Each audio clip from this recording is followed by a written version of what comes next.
We are back once again. This time we're doing Power League. Right into it. We got selected with Brawl Ball on Super Beach. And right now we're looking to ban someone. I'm looking at the map. You know, there's a few tanks that are really good. You know, Buster or Buzz. There's a few different longer range like Max, you know, mid-range, and I don't know, Surge, and there's some long range people that are good, like Otis, and B's not bad, and a few others. So here I'm second pick on my team. I see what my teammate has available. Thinking maybe I use Wall Break or Spike or Crow. Kind of depends what they go. They go Leon, who has that invisibility, and then they go EMZ.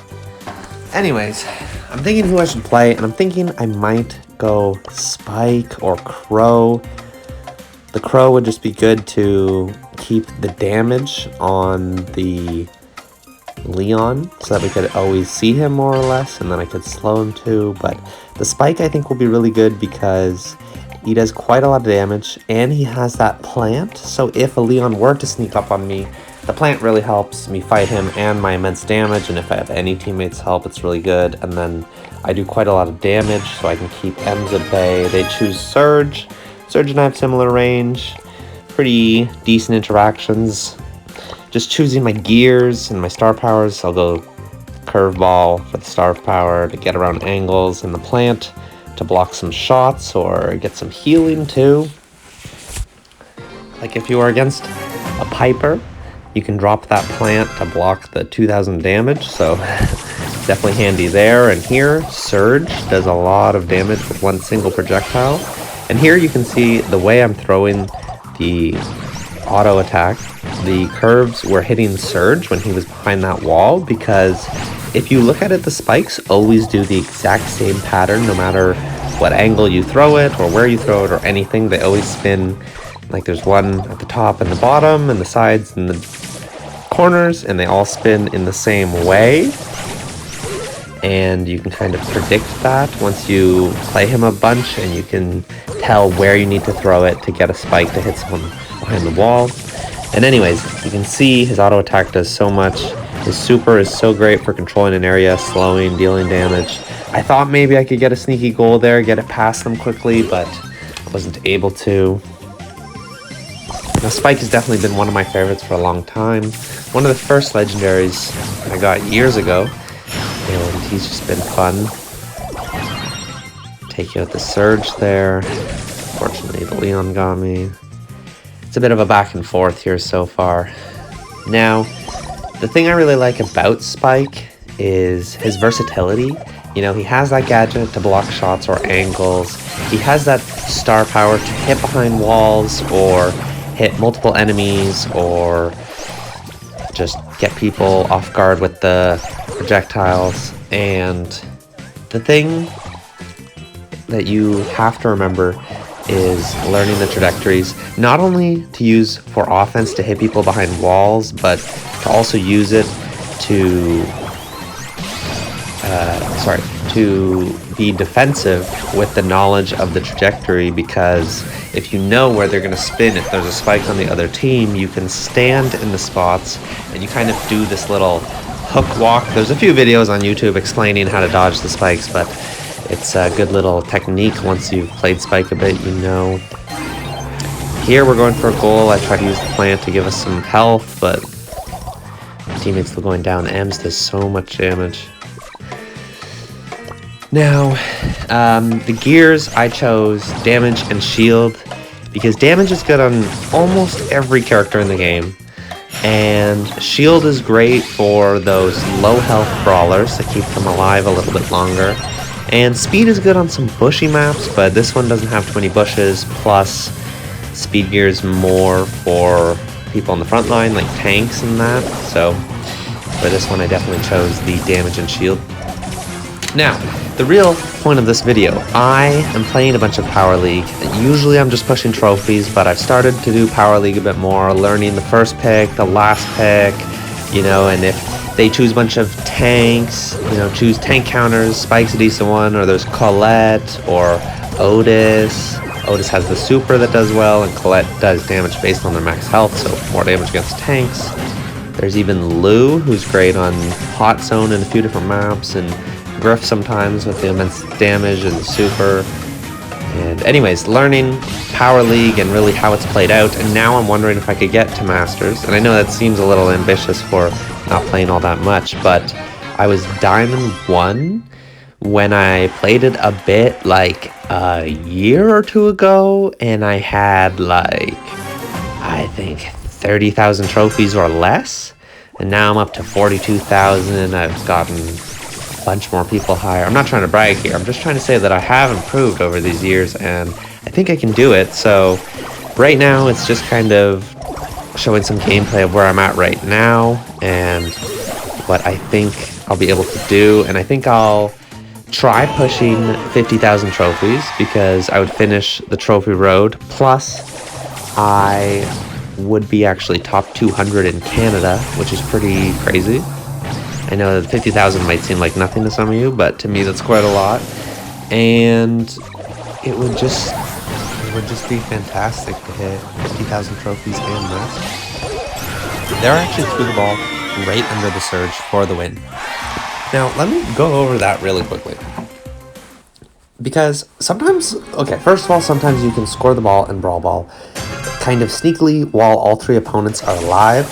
You just hurt them so that they kind of run and retreat into the corners to try and heal so they can fight back. And then while they're doing that, if you're Mortis or maybe Max with a super and a dash or something, quickly get the ball, super or just normal, throw it in. Okay, second ball, like I did with that Surge super, you can throw the ball under people. So there's the Surge super, there's the Edgar super. If he goes to jump on you, you can throw it under him. If Janet supers, obviously she's flying in the air, you can throw it under her. It can also go, that's not all the examples, but if anyone's in the air, it can go under them. Even a Crow super. Now, it can also go through people if they're like in the middle of a motion thing. Let me explain. Like if Mortis is mid-dash, you can toss the ball through him because he can't get the ball in the middle of a dash. He can only get it while walking around like normal brawlers. So if Mortis is dashing at you and he's the only defender at the opponent's net, throw it directly at him, and then while he's dashing he can't get the ball, it'll go through him and right in the net. And another example would be Max's gadget. If it's, the timing is a lot harder on this one, but if Max is dashing at you, you can toss the ball through Max. The timing is definitely tougher. Another example of going under someone could be like Brock's gadget. Oh, excuse me, throat, too much muscle milk. The Brock's gadget, if he is jumping, mid-jump, you can definitely throw it under him for the win. Okay, now we established, you know, Power League. I'm gonna start playing it more. This season, I might hit Diamond, maybe Mythic, but next season is when I'll start pushing and actually trying for Masters. I think that's in 20 or 25 days or something. And I'm gonna try and push 50,000 as well for, you know, I'll try to do 50,000 in a few months. I'm not exactly sure when. I don't think next season, but maybe, but the one after that, if not, for sure. And I just need to continue unlocking more brawlers and getting them to power 11 because I don't have that many options to choose from. At least I have a bunch of other brawlers that are power 10, which isn't too bad, and then almost everyone else is power 9. So build up my roster a bit for Power League so that Masters is a little easier because I have the right counters and whatever else I need. Man, this game is going on too long. It's ridiculous the amount of ties in this Power League Brawl Ball game. Luckily, the Surge Missed, hit the post, and the Max got the ball to save it. There's 20 seconds left. I'm like, oh my god, the Max got the kill on Leon. We can score. Kill the Surge. Kill the Ems. Quickly, give me the ball so I can super it in. I'm spinning. Give me the ball. I'm spinning. Give me the ball. No, what? You threw it so far ahead. I had to go get it. And the Surge supered on me, and it was another tie. This is ridiculous. This is the craziest Power League game I've ever played. This is ridiculous. Yeah, Power League, if you didn't know, is best 2 out of 3. But if it's a tie at the end of overtime, nobody gets that point. So it's just, you go again. So technically, you could play 20 games if you got, 17 ties. And then it would be best 2 out of 3 on the 3 non-ties. Anyway, I think definitely 50k Masters is doable. Probably hit 100 subscribers. That would be really cool too. Working my way up everywhere. I'm thinking about doing a video too. That was a great job by my teammates right there. Doing a video might be solo showdown, pushing to 1,000 trophies, and every time I die, I do like 10 push-ups or something.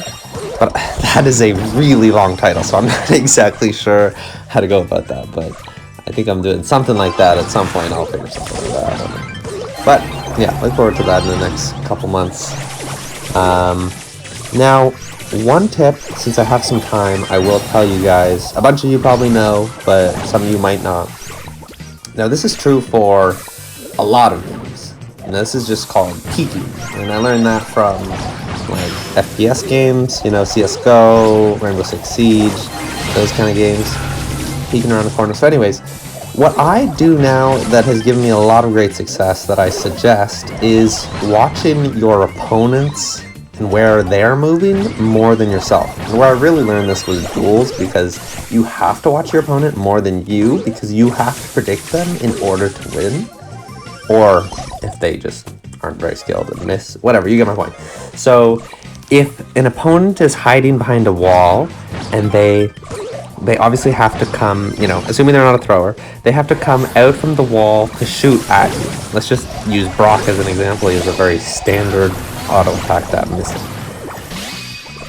It's looking bad. It's looking like they're going to score. Luckily, I got the 6 save right there. Save it. We're still up by 1.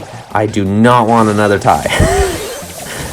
Anyway, peeking. If they are behind the wall and let's say they come on the right side of the wall to try and shoot you, you know that wall is on their left because they're on the right of the wall, so they can't shoot to the immediate left because the wall is blocking that angle, but they can shoot, let's say, straight down and right. So just a little thing, they can only shoot on certain angles. Be aware.